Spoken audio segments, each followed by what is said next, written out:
16,000 jobs, only 7,000 went to high school graduates. What does that say for the future? Clearly, we need to have education beyond high school. High school is not going to be good enough in the economy that we live in today. Next slide. We looked at our data. This is data from the class of 2013. So when you look at the graduation numbers, that was 2013. So the cohort size started in 9th grade at 69,225. That's statewide. That's how many high school 9th graders we had. By the time we graduated, we had 63,000 kids graduate. We had about 9% just either dropped out or fell out of the system. What I really want to point to you is the number of students that in the yellow box that completed any type of post-secondary 6 years after graduation. So that would be 2019. So that would either be a certification credential or a degree.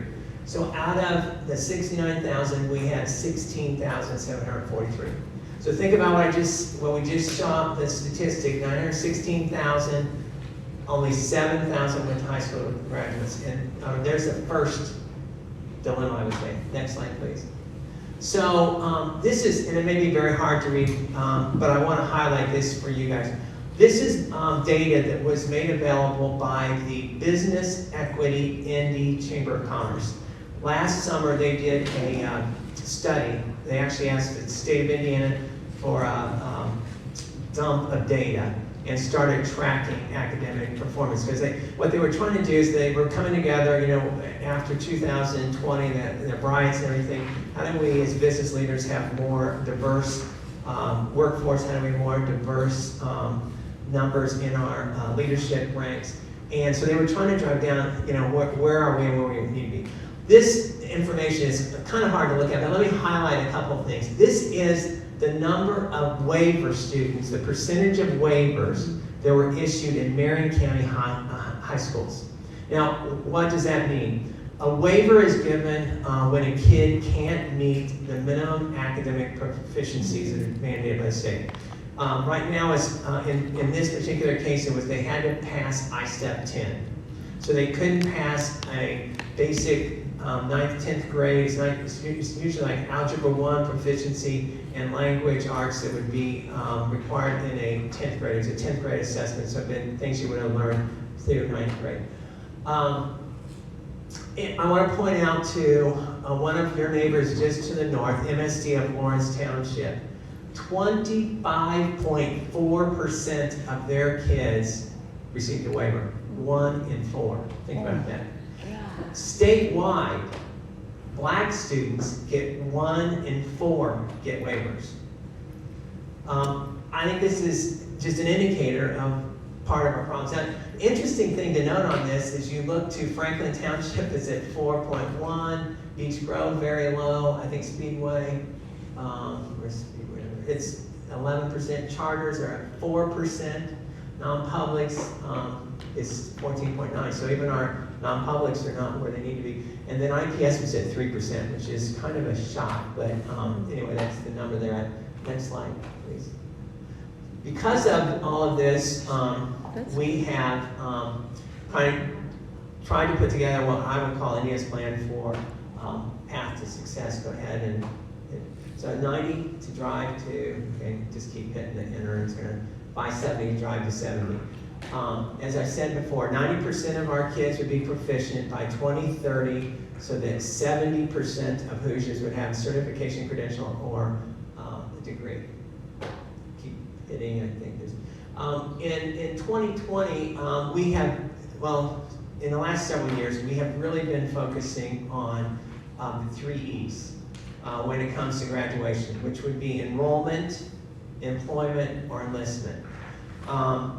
We want kids to walk across those stages with some sort of currency or something that helps them take that next step in life when they walk across a high school stage. So one of the things is enrollment in some sort of post-secondary institution. Enlistment clearly is, it's a very honorable profession. The military does a great job of training if you come without not where you quite need to be, but it does require a level of competency too. U.S. Army, actually the Air Force has the highest requirement, but Army and Navy all have competencies that are required to get in, and then they do a great job, I think, of, I actually have a son that's a lieutenant colonel in the Air Force, but basically training and providing additional, so when kids leave the military, they leave with a great work ethic, they usually have skills that they can pass on. And then last is employment, and we are looking under the employment bucket, how can we do more things to make sure that our kids leave high school with whatever they can in terms of certification credentials, or at least pathways so they're getting close to that. Next slide, please. Hit it again. Just to show you where we are today. This number, and I don't know how well you can see it, but our third grade iLearn scores right now, 38.73% of Hoosiers today are proficient in iLearn, which means we have to gain, to get to the 90% number, we have to move to 51.27% to get up to that number. Go ahead. Very clear that kids in poverty come to school anywhere from 12 to 18 months behind when they start kindergarten. If we can get high quality early learning for those, we can get them up and ready to start kindergarten at the level they should be. Those kids have a much greater success.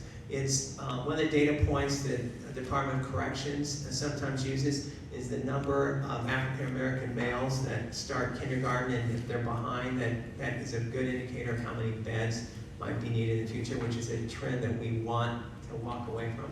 And then the last item I think is really important, especially when you think about 916,000 jobs and 7,000 high school diplomas. How do we get more kids engaged and excited about 21st Century Scholar? Because that is an opportunity for them to have access to state aid for post-secondary credential certification and board degree. It also requires them, when you sign a commitment, you're talking about you're not going to be involved in drugs, alcohol, and you have to maintain a 2.5 GPA throughout high school to be eligible for that. Next slide. Second one is talks about talent. And so we want to talk about ways to remove barriers to enable great talent into the workforce. We have a number of ways that we've kind of looked at that in terms of making more reciprocity, providing access to alternative licensing program. I would also suggest that we need to look at trying to recruit more teachers of color. You look at a lot of our workforce today, teaching workforce, we have great, very great teachers, about 70,000 statewide public school teachers. About 90+% are white and women. And the kindergarten class, I think of 2016 was the first kindergarten class in state history that white was no longer the majority population. So a lot of our kids of color never have leaders or role models. American Indian, Asian, Black, Hispanic, multiracial, Native, Hawaiian or other, white, and then paid meals. So that would be, this would be people, the last, this column right here is those that have, are actually paid full price for their lunch, and then the last two columns are those that are on free and reduced lunch. You can clearly see how poverty, I mean there's poverty, obviously that's an indicator right there of poverty and how it impacts proficiency across the board. Next slide. So one of the things we also talked about is focusing, ensure mastery of reading and numeracy aptitude on tests. As I said earlier, to your point, reading is a foundational skill. I know our standards are still too wide. The department agrees with that. To say board is how do we do more to get essential skills? So we actually have mastery. Because today I would suggest most times our kids come out with some knowledge, but not enough to have a foundational skill and actually say we mastered it. And then connects connect students with work experiences. It doesn't say work experiences, work-based learning opportunities. I think if you look at high schools today, we have not really thought about a significant redesign of high schools since probably the turn of the previous century, or maybe a little bit beyond that. But many kids today, most kids and most adults, you would probably find this a lot more engaging if it wasn't sit and get, but really something where I was asking you to have a some sort of participation. Learning just is such that, you know, having engagement is going to be more meaningful. All of us that are parents have many times had our kids ask us, why do I need to know this? If you can actually apply it in a experience for some reason, like for instance, if you're in a workplace where you're having to do some calculations of a diameter of a pipe or something, all of a sudden it does make a lot more sense as to why I need to know this. So we're looking at trying to figure out more ways to look at things like apprenticeships, internships, to get kids more engaged and excited about learning. Next slide, please. This is a slide that shows the shortages that our employers are telling us that they have today. So this is from the Indiana Chamber of Commerce. So 72% of employers today say that the supply of applicants does not meet their needs. In Indiana today, I believe if you went out and did a survey, there's about 145,000 job openings today. And if you start connecting a dot, a lot of times they're not. Those job openings stay there because they can't find skilled workers to meet those demands. Next slide, please. So, this is something that when I talked to the governor had asked, we just had some thoughts about. If you think about the fact that 25.4% of those grads from MSC of Lawrence got waivers, many times they're not ready for post-secondary, you know, they're going to struggle.